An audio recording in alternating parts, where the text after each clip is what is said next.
How goes the sea snake? Better than new. House of the Dragon possède un ensemble si impressionnant que certains de ses personnages secondaires se révèlent être sous-estimés. Et pourtant, Bien le bonsoir, mesdames et messieurs. Nous sommes l'animation de la soirée. le casting de House of the Dragon en constante évolution est composé d'acteurs exceptionnels qui apportent une définition impressionnante à des personnages qui ne sont pas particulièrement bien définis dans les écrits de George W.R. Martin. Bien sûr, cela ne porte pas atteinte au travail de Fire and Blood ou de Martin, mais il est important de noter que la base de ces personnages est beaucoup plus limitée que celle des personnages de Game of Thrones. Fire and Blood est un texte complémentaire à la série de livres Song of Ice and Fire de Martin qui examine les événements de la dynastie Targaryen, semblable à un texte historique du monde réel. Dans cet esprit, une grande partie de la conception des personnages de House of the Dragon dépend de la créativité des scénaristes de la série, pour fournir un contexte et une définition. Il existe des exemples marquants de personnages bien écrits, comme Viserys Targaryen, puis il y a les personnages secondaires qui ont un impact dynamique et inoubliable malgré un fondement minimal.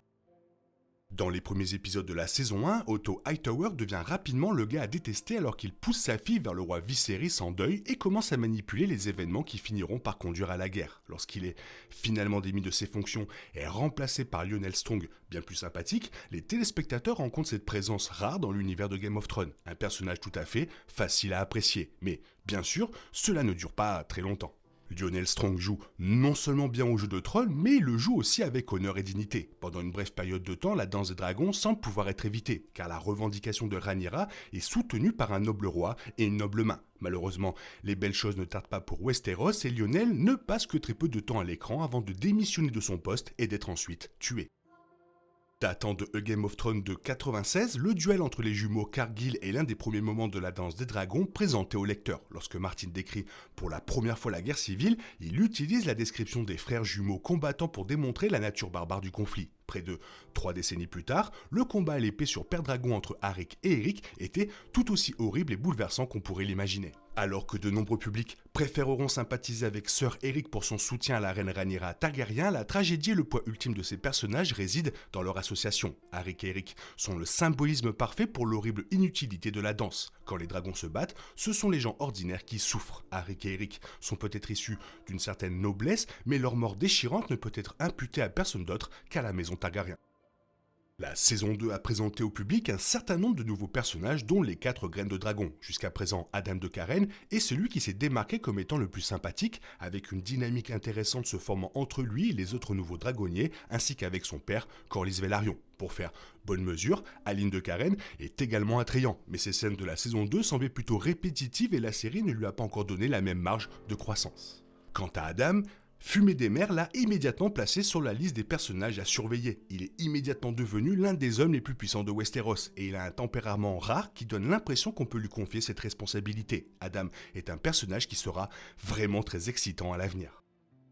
L'intrigue de Daemon dans Harrenhal a souvent été citée comme l'un des défauts majeurs de la saison 2, mais dans le monde de Game of Thrones, il y a toujours des diamants bruts, car même des personnages mineurs peuvent apparaître de nulle part et devenir des icônes. Oscar Tully ne fait pas grand chose avec sa scène d'introduction, mais toute sa dynamique change une fois qu'il est devenu seigneur suzerain des Conflans. Voir Daemon être remis à sa place est extrêmement satisfaisant, et encore plus lorsque cela est fait par un jeune ado. Oscar Tully ne tarde pas à faire ses preuves lors de l'Assemblée des Seigneurs à Harrenhal, reconnaissant le désavantage inhérent à sa jeunesse et démontrant néanmoins une compréhension avancée de sa situation politique actuelle. Il joue de ses avantages d'une manière qui honore la sage noblesse de la maison Tully, prouvant qu'il est là pour rester et obtenant même un sourire affirmatif du roi régent Daemon Targaryen. Joué magnifiquement par le toujours élégant Sir Simon Russell Beale, Sir Simon Strong est un autre avantage de l'aventure de la saison 2 à Harrenhal. Lionel et Erwin Strong sont 2 personnages remarquables et Simon Strong continue de représenter le meilleur de la noble maison des Conflans, affichant constamment un tempérament doux. C'est un gars adorable qui veut juste porter des vêtements chics et manger de délicieux repas médiévaux. Mais la guerre frappe malheureusement à sa porte. Ce qui est le plus agréable chez Sir Simon Strong, c'est que même s'il accepte et est courtois envers Daemon, il incite constamment les événements à soutenir Rhaenyra. Il fait preuve d'une sagesse immédiate et d'un bon jugement, évaluant Daemon et tirant les bonnes conclusions sur la brouille avec Rhaenyra. Simon sait qu'il ne veut pas être pris au milieu de la reine et du roi consort, alors il fait ce qui est bon en son pouvoir pour s'assurer que Daemon reste aux côtés de sa femme. Déclarer Kristen Cole comme un personnage sous-estimé est une déclaration drastique qui nécessite une justification immédiate. La distinction importante à faire ici est que si Kristen Cole mérite une grande partie de la haine qu'il reçoit pour ses actions dans l'histoire, son existence mérite plus d'éloges en tant qu'entité de la série. Fabian Frankel est extraordinairement talentueux et il y a tellement de choses qui expliquent pourquoi le public déteste Kristen dont on n'en parle pas souvent.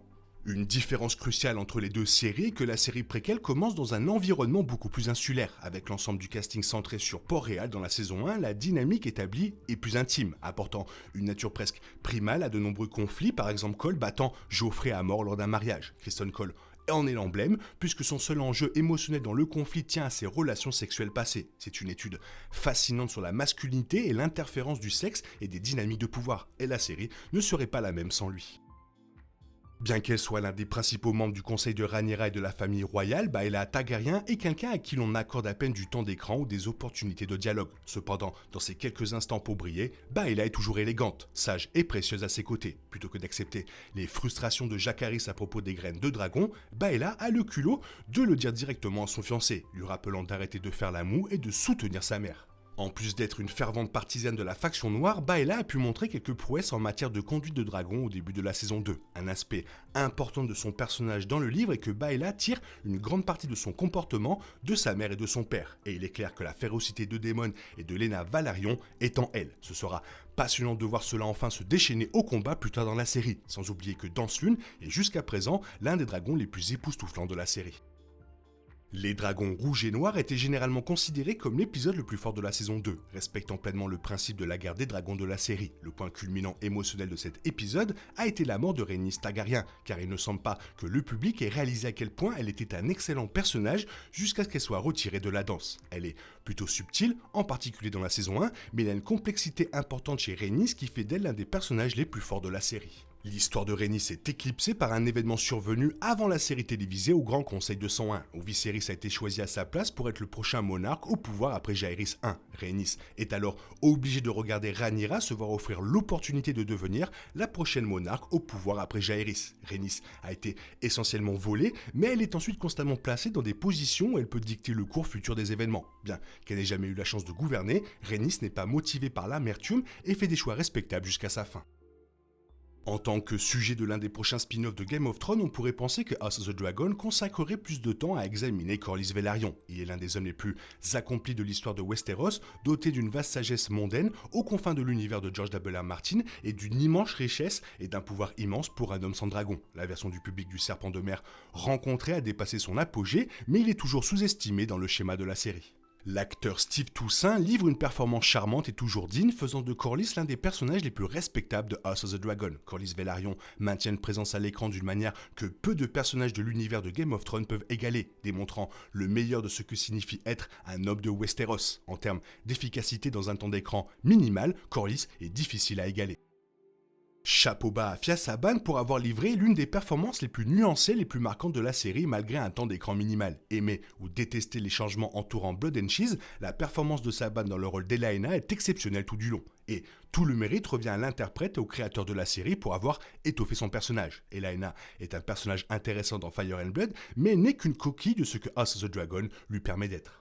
Elaena ajoute non seulement une humanité vitale au vert, mais elle permet également à la série préquelle de HBO d'explorer des facettes de l'univers de George W. Martin que Game of Thrones a largement ignoré. Elle est le premier personnage à être représenté avec des visions prophétiques qui lui permettent d'explorer ses pouvoirs de manière visible, d'une manière cruciale pour le récit global. Elaena est un personnage individuel fort, en plus d'être un vaisseau pour les éléments mystiques, souvent omis du monde de Martin, donnant à House of the Dragon un sentiment de fantastique au-delà des dragons.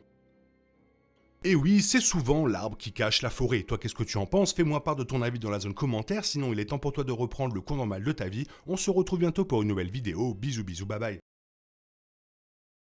Il est impossible de compter sur les autres de nos jours. On est obligé de tout faire soi-même.